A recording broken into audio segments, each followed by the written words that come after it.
W 2001 roku przeżyłam szok, bo musiałam uciekać z domu w związku z przemocą. To nie jest tylko praca zawodowa, traktuję to jako jednocześnie pracę zawodową i hobby. Zajmuję się badaniami polityki społecznej, zarówno w Polsce, jak i na poziomie unijnym. Nasze głosy to projekt zrealizowany przez ATD Czwarty Świat, który składał się z dwóch części.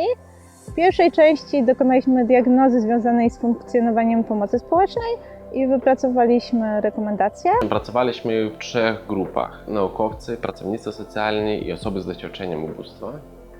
I na ten sam temat każda z tych grup miała zupełnie inną wiedzę. Dopiero później zaczęliśmy pracować wszyscy razem. To jest taki pomysł, żeby poznawać rzeczywistość i zmieniać rzeczywistość we współpracy. We współpracy właśnie ludzi, którzy tą rzeczywistością na różne sposoby się zajmują. Albo ją badają, tak jak właśnie akademicy, albo w niej żyją, tworzą, tak jak praktycy służb społecznych, czy właśnie osoby doświadczające różnego typu problemów życiowych. To jest przyszłość właśnie. To, że to działania oddolne, tego typu do działania osób, które same przeżywają, które same doświadczają lub są zaangażowane w działalność lub prowadzą nawet badania naukowe na ten temat, może wnieść bardzo dużo dobrego i nowego do polityki społecznej. Pamiętam, że pierwsze spotkania na tych naszych głosach były przeokropnie burzliwe, bo to byli ludzie wykluczeni, bezdomni, stali wolontariusze, opieka społeczna, no i naukowcy. Także to spięcie tych wszystkich grup było dosyć ciężkie. Na początku były zgrzyty, tak? Jeździliśmy stołami po całym biurze, dopóki żeśmy nie złapali jednego słowa ze sobą, dopóki żeśmy nie stwierdzili, że pracownik socjalny to też człowiek, który też myśli, skąd wziąć na chleb.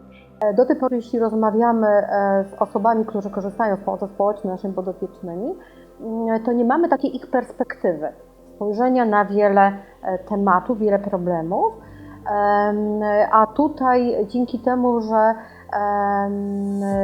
słyszałam głosy osób, które doświadczyły ubóstwa, doświadczyły różnych problemów społecznych, zobaczyłam ją od takiej bardziej prywatnej strony, usłyszałam to, z czym na co dzień się zmierzają, o czym często my, właśnie zawodowcy, nie wiemy, czy nie wiemy do końca.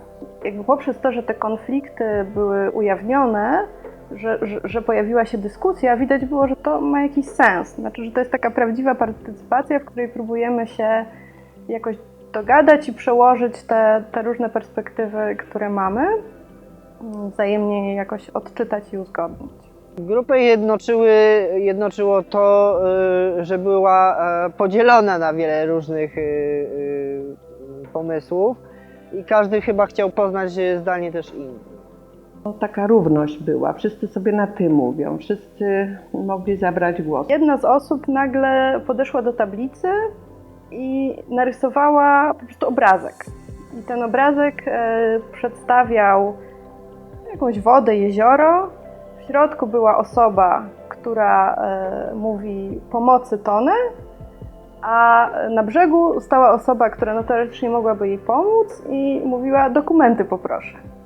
I to myślę, że otworzyło oczy też jakby wszystkim stronom na to, o czym my mówimy, i zaczęła się praca. Myślę, że często te osoby nie wiedzą, ile to wymaga wysiłku, pracy, ile zaangażowania, przebicia się przez różne perspektywy,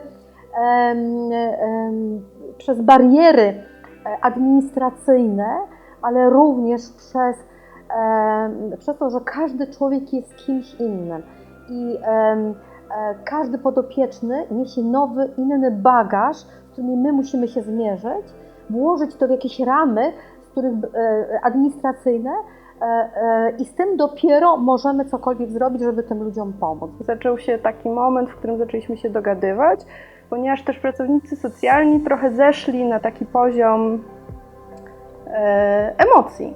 Tak? I okazało się, że oni też, że jakby ich pracy też towarzyszą różne trudne emocje, że oni na przykład jako ludzie bardzo chcieliby pomóc w jakiejś sytuacji, ale z różnych powodów nie mogą. W naszych głosach zaczęłam się otwierać.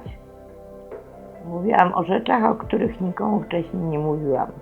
Nie jest to taka pomoc, tu są wspomagani, a tu są pomagający, ale robimy razem i ta różnica pomiędzy wspomaganymi a wspomagającymi zaciera się. To nie tylko jest działanie na rzecz, to jest działanie z nimi. Nie?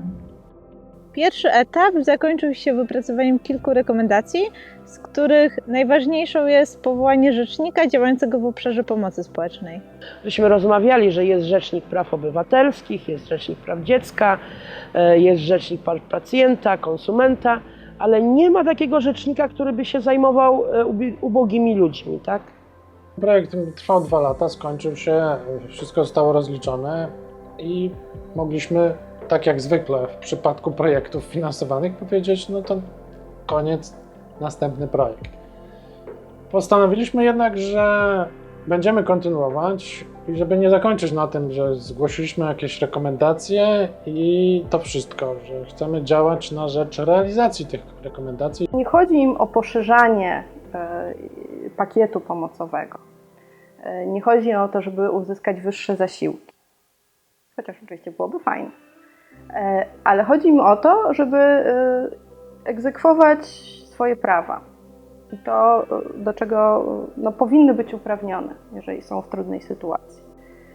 No i stąd ten pomysł, żeby stworzyć taką instytucję, która by reprezentowała prawa tych osób, a jednocześnie z drugiej strony wzmacniała trochę też pracowników socjalnych, ponieważ, i to znowu wybrzmiało w czasie naszych prac, pracownicy socjalni też bardzo często widzą pewne absurdy, na przykład prawne czy systemowe. Nie mogą nic z tym zrobić, widzą, że blokuje im to możliwość pomagania. Chciałabym, żeby pracownicy socjalni wiedzieli, że rzecznik jest kimś, kto im pomoże w rozwiązaniu, a nie będzie stał jako ten, który, nie wiem, kontroluje, który narzuca perspektywę albo akademicką, albo klienta z pomocy społecznej. Należy stworzyć taki system, i tutaj właśnie duża rola rzecznika i jego urzędu byłaby w tym, który by w miarę wcześnie ostrzegał, że coś jest źle i wkraczać wtedy, kiedy jeszcze nie dochodzimy do sytuacji kryzysowej, bo lepiej zapobiegać niż leczyć. I koniec końców wyszło na to, że najlepiej byłoby, aby taki rzecznik był podmiotem, który działa przy instytucjach administracji wojewódzkiej i wspiera osoby, które potrzebują pomocy na różnej płaszczyźnie w działaniach i kontaktach z władzą lokalną, czyli z samorządem, czyli tym podmiotem, który jest najbliżej osób potrzebujących, który właściwie tę pomoc rozdziela i decyduje, czy komuś dać, czy komuś nie dać, przyznać jakieś świadczenie, czy nie przyznać. I właśnie rzecznik miałby być taką osobą, do której może się zwrócić osoba, która zostanie sprawiedliwie potraktowana, której prawa w procesie do ubiegania się o pewne świadczenia zostały naruszone. I taka była idea rzecznika, która przyświecała pracę nad projektem ustawy. Do tej pory spotykaliśmy się regularnie. Pracę jednak przerwała pandemia koronawirusa, przez co mogliśmy się spotykać już tylko online. Zwłaszcza, że część uczestników została zamknięta w domach pomocy społecznej. Gdyby nie ta przeklęta zaraza, tak powiem, to dalej by to trwało, chociaż tak jak starsze osoby nie umią na tych łączach się połączyć czy coś, nie? Ale myślę, że dojdziemy do tego rzecznika.